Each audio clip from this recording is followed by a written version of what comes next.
Good morning mga idol, kumusta po kayong lahat? Sana'y nasa mabuting kalagayan po ang bawat isa sa atin ngayon, kasama ang bawat mga minamahal sa buhay. Happy Sunday sa ating lahat mga idol dahil araw po ngayon ng linggo. Ngayon mga idol, may ikukwento ako sa inyo.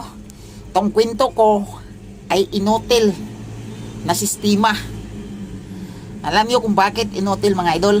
Kung isa kayo sa nakaranas na magtatrabaho sa kumpanya at may mga benefit kayo, yan, maranasan niyo mga idol. Una, kung magkakaroon kayo ng benefit, una, PhilHealth. Diba ang PhilHealth natin ngayon mga idol, ang laki ng kinakaltas. At hindi mo yan magagamit pag hindi na-combine. At lalong-lalo na mga idol, pag nahinto ka sa paghulog niyan, mahabang panahon ka naguhulog, tapos nahinto mo yan, hindi mo yan magagamit mga idol. Diba? Isipin mo, sayang yung hinuhulog na pera. I think 400 plus ngayon yata yung PhilHealth na hinuhulog mga idol every month. Ang laki diba? Ilang taong ka naguhulog ng PhilHealth, tapos pag nahinto ka sa paghulog, hindi mo na yan magagamit pag hindi mo hinuhulugan ulit mga idol. Kaya ang laki ng pera nga naiipon mo at naibigay mo sa PhilHealth, ang nangyari, kinukurakot ng ating gobyerno mga idol. Bilyong-bilyong pera nga naipon dyan sa PhilHealth. Dapat ginagamit yan sa tamang pamamaraan. Pangalawa mga idol, yung SSS. Kung mag-loan ka sa SSS, pag hindi ka nakabayad sa tamang buwan nga ikaw ay magbabayad, magkakaroon ka ng penalty. Magkakaroon ka ng interest sa pera mo na inutang mo.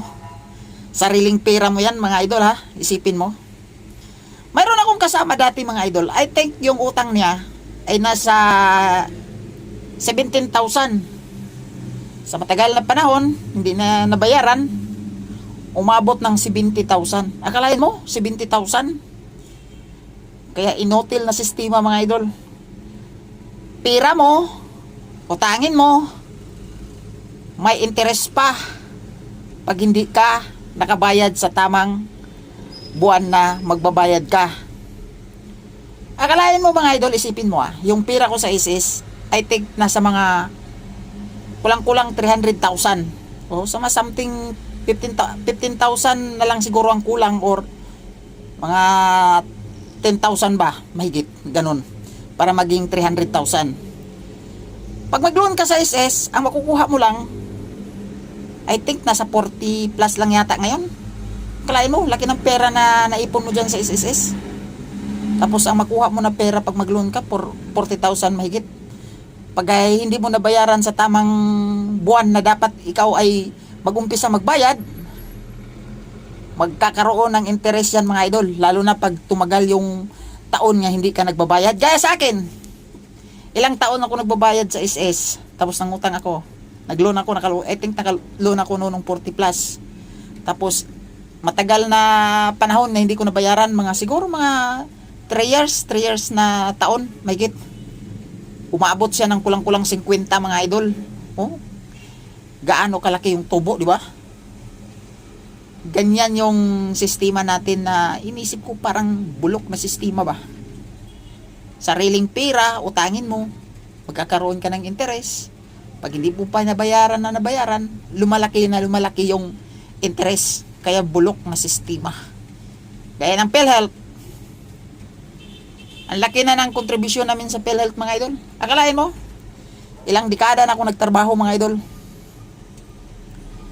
I think 15 years na yata o 16 years. Grabe na kalaki yung nahulog ko dyan mga idol. Dapat nga sana pag hindi nagagamit yan dapat binabalik lang sana sa mga naguhulog yan yung pag hindi nagagamit yung pera. Pero nangyari, wala kang mapala. Wala kang makuha pag hindi mo ginagamit. Kung nasaan napunta yung pera? Nasa malaking bulsa, milyong Pilipino na naghuhulog dyan sa PhilHealth. Hindi lahat na nagagamit. Ang iba umalis na sa trabaho, pero nasaan ang pera? Nandoon sa PhilHealth, hindi na makukuha. Kaya inutil na sistema. Inutil na sistema mga idol. At yun lang mga idol, magandang umaga. Ingat po kayo parati kung saan kayo naroon ngayon sa mga araw na ito, kasama ang inyong mga minamahal sa buhay. God bless to all at mabuhay tayong lahat.